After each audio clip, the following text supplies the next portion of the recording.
it's a completely ineffective solution. First off, I mean, imagine this. If you really want to solve a problem that's been decades long, form a committee. That's definitely the way to solve something. He wants to start with a 5-person committee that includes 2 of the people who have been contributors to the downfall of Atlantic City, the mayor and the council president. He wants to do nothing significant for the first year. Set benchmarks for them to reach in the first year. And at the end of the first year, then we get a little more authority, but nowhere near the authority we have in the bill that was passed by the Senate. Then we go another year. Oh, and let me forget for a second, we have another level of bureaucracy put in. The benchmarks can be established by the committee, but then the committee can't determine whether the benchmarks have been met. A special master has to be appointed by the Chief Justice of the Supreme Court, who, having known him now for 15 years, I can guarantee you, knows nothing about this topic.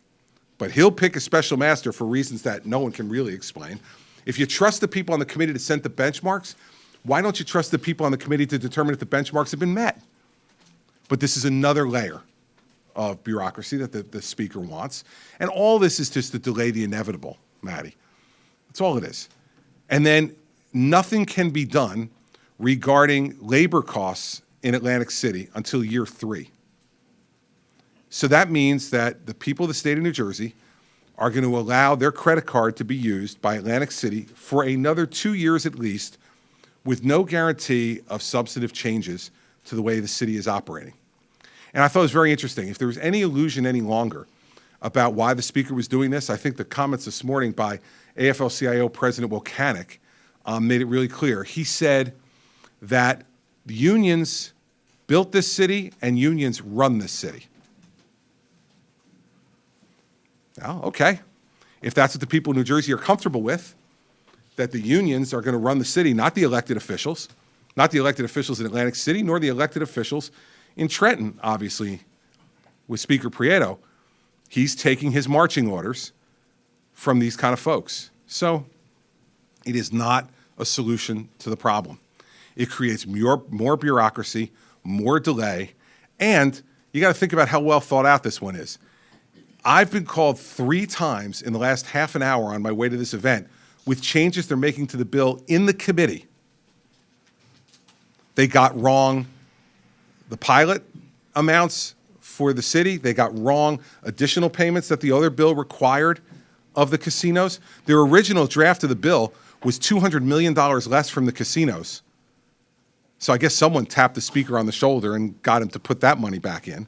But it tells you how haphazard and careless this effort is. It's a desperate effort for him to protect his political patrons rather than the citizens of the state.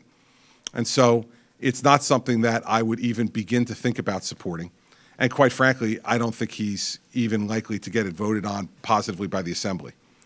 Last thing he said today, I won't allow the bill to be voted on today. Well, you know why he won't allow the bill to be voted on today, because he can't. He needs 60 votes to get it to the floor today.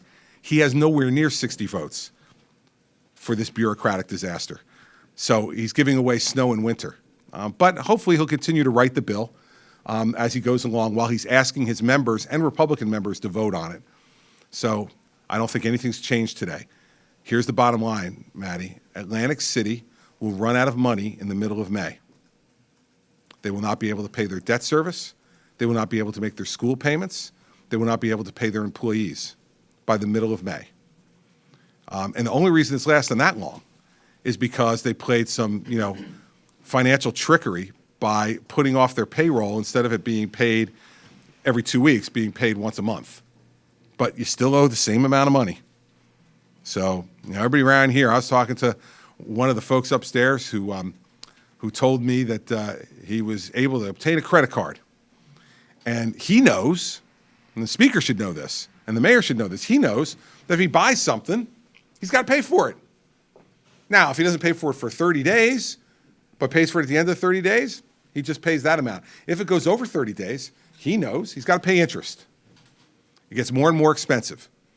They're just putting off the inevitable. And I am not going to permit the taxpayers of the state of New Jersey to be taken for a ride by Atlantic City. That's simple.